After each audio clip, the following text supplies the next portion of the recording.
मदर्थमपि कर्माणि कुर्वन् सिद्धिमवाप्स्यसि अथैतदपि शक्तोऽसि कर्तुम् उद्योगमाश्रितः सर्वकर्मफलत्यागदात्मवान् श्रेयो हि ज्ञानाभ्यासात् ज्ञानाविशेष्यते ज्ञानात् कर्मफलत्यागस्त्यागाः शान्तिनिरन्तरम् अद्वेष्टा सर्वभूतानां मैत्रः। इथं ज्ञान मिळवायचं असतं तिथं मनुष्यरूप मिळालेलं आहे. त्या क्षरावस्थेतनं पुढे जायचं. सगळी माणसं क्षर आहेत, पण मग कुठेतरी माणसाला इच्छा होते की आपण ह्याच्या पलीकडे जावं, आणि ती कुठेतरी इच्छा होते तेव्हा तो मुमुक्षु होतो. आतापर्यंत आपल्याला जे आपण काहीतरी चुकलो, माझ्यामुळे झालं, मी आतापर्यंत काही केलं नाही, थोडासा एक त्याच्यात म्हणजे समर्थाने सांगितलेलं आहे की मुमुक्ष अवस्थेत कधी कधी न्यूनगंड येण्याचा संभव असतो. बरं, की माझ्यामुळे झालं, मीच कमी पडलो, मीच हे झालो, म्हणजे थोडंसं मगाशी तुमच्या ठिकाणी की मी त्याला हे करायला कमी पडलो, असं तसं नाहीये. ते मुमुक्ष अवस्थेतनं पटकन बाहेर पडायचं असतं. ती साधक अवस्था. साधक अवस्थेत बाबा परमेश्वराची म्हणजे त्या मुमुक्ष अवस्थेच्या पुढची साधक अवस्था की परमेश्वर प्रत्यक्ष त्याची प्रचिती येते, अनुभूती येते, सगळं आहे. ही साधक अवस्था. साधक अवस्थेत दोन गोष्टी असतात की परत परमेश्वराची हे करताना आपण त्याच्यातनं आपला पाय घसरायला नाही पाहिजे. किंवा साधक अवस्था ओलांडून सिद्धावस्था आली तर परमेश्वर तुमच्या परीक्षेसाठी तुम्हाला कुठली तरी एखादी, त्याच्याकडे इतकी सिद्धी आहेत परमेश्वराकडे, अष्टमहासिद्धी आहेत, 10 क्षुद्र गौण सिद्धी आहेत, आणि अजून 10 क्षुद्र सिद्धी आहेत. अशा इतक्या सिद्धी आहेत, त्यातली एखादी छोटी सिद्धी तुम्हाला देऊन टाकतो परीक्षा. आणि तो मनुष्य सिद्धीच्या जाळ्यात अडकला की परत त्याचं म्हणजे जो याचा खेळ असतो सापशिडीचा खेळ, खाली जातो, 99 वरचा साप परत स्क्वेअर वनला आणून ठेवतो. तसं तुम्ही सिद्ध होऊन सुद्धा तुम्ही स्क्वेअर वनला आहे. सिद्ध होऊन सुद्धा एखाद्या माणसाला एखाद्या शिशिणीचा मोह होतो, किंवा काहीतरी चांगलं चांगलं खायला मिळावं, चांगले कपडे घालायला मिळावे, चांगलं राहायला पाहिजे, AC मठ पाहिजे वगैरे, ज्या अशा गोष्टी असतात, मग ती सिद्धी, त्या सिद्धीच बाधक होते.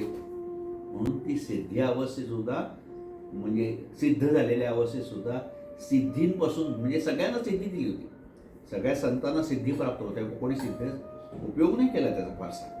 अगदीच एखादा हे झाला असेल तर त्या सिद्धीचा उपयोग केला नाही. तर अदरवाईज सिद्धीचा उपयोग कुठल्याही संतांनी उगाच छुमंतर म्हणजे मग त्या सिद्धीच्या मागे लोकांना चमत्कार दाखवल्याशिवाय लोक नमस्कार करत नाहीत.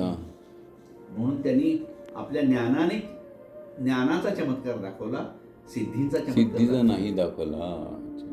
म्हणून क्षरापासून अक्षर म्हणजे ही मुमुक्षुबद्धपासून मुमुक्षापासून साधक, आणि पुढची जी उत्तम पुरुष तो परमेश्वर आहे. तर उत्तम पुरुष म्हणजे अगदी पहिल्यांदा मला जेव्हा गीता ज्ञानेश्वरी वाचताना असं वाटलं की उत्तम पुरुष म्हणजे मग कदाचित श्रीकृष्ण, विष्णू असं एखाद्या सगुण रूपातलं त्यांनी झालं. पण या 15व्या त्यांनी शेवट सांगितलंय की निर्गुण निराकार हा जी गोष्ट आहे तोच उत्तम पुरुष आहे. उत्तम पुरुष असतो परमात्मा, तो परमात्मा, तोच निर्गुण निराकार. म्हणून त्या निर्गुण निराकार परमेश्वराला अद्वैत रूपाने भेटायला जाण्यासाठी म्हणजे अद्वैत रूपाने भेटण्यासाठी जी आपण भक्ती करतो, जी साधना करतो, त्याला मिळण्यासाठी, त्याच्याशी एकरूप होण्यासाठी. आणि जेव्हा त्याच्याशी एकरूप होतो तेव्हा आपलं अस्तित्व किंवा अस्तित्व समजलं.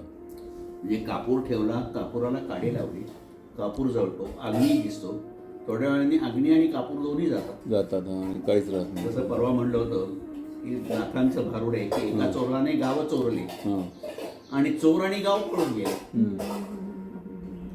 तो चोर म्हणजे देव, गाव चोरले म्हणजे आपला देहरूपी गाव हा चोरला, आणि मग तो परमेश्वराशी एक केलं, दोघे निघून गेले म्हणजे काही त्याचं अस्तित्वच राहिलं. मोक्ष आणि मोक्ष म्हणजे काय? मोक्ष हे मृत्यूनंतर मोक्ष मिळतो असे काही परिस्थिती नाही. मोक्ष आपल्याला जिवंत असतानाच मिळतो. बरं. की सदैव जी देहातीत वृत्ती, देहातीत वृत्ती राहते ती. हं. अहंकार सोडून राहण्याची वृत्ती, हं. ही जी असते ती मोक्षाचीच हे असते. म्हणून तुकाराम महाराजांनी म्हणले की देवापाशी नाही मोक्षाचे गाठोडे, हां. द्यावे निराळे आणून या, असं तुकाराम महाराजांनी म्हणले. मोक्षाचं त्याच्याकडे गाठोडं नाही आहे की तुमच्याकडे आणून देते, तुमच्या वागणुकीनेच तुम्हाला मोक्ष मिळतो. अच्छा, अच्छा. म्हणून देहातीत अवस्था आणणे म्हणजे कुठल्या ह्याच्यात आपला लोभ, स्वार्थ याच्यात असलं काही आणू नये, अहंकार सोडावा, वा. लोभ सोडावा, हे सगळं महत्त्वाचं आहे. आणि त्यातून महत्त्वाची गोष्ट की संतांनी सांगितलंय की जी काही कर्म करा ती परमेश्वराला अर्पण करा. हा. म्हणजे त्या संचित प्रारब्ध क्रियमाणापासून आपण मुक्त होऊन जाऊ. म्हणून तुकाराम महाराजांचा अभंग आहे की संचित प्रारब्ध क्रियमाण आम्हा भक्ता नाही जाणं. आम्हाला संचित प्रारब्ध क्रियमाण आम्हाला काही माहित नाही, आम्ही सगळं कर्म देवाला ईश्वराला देऊन टाकलं आहे. म्हणून कुठल्याही कर्म आपण केलं तर ते परमेश्वराला अर्पण करायचं. श्रीकृष्ण अर्पण त्याचा असतो.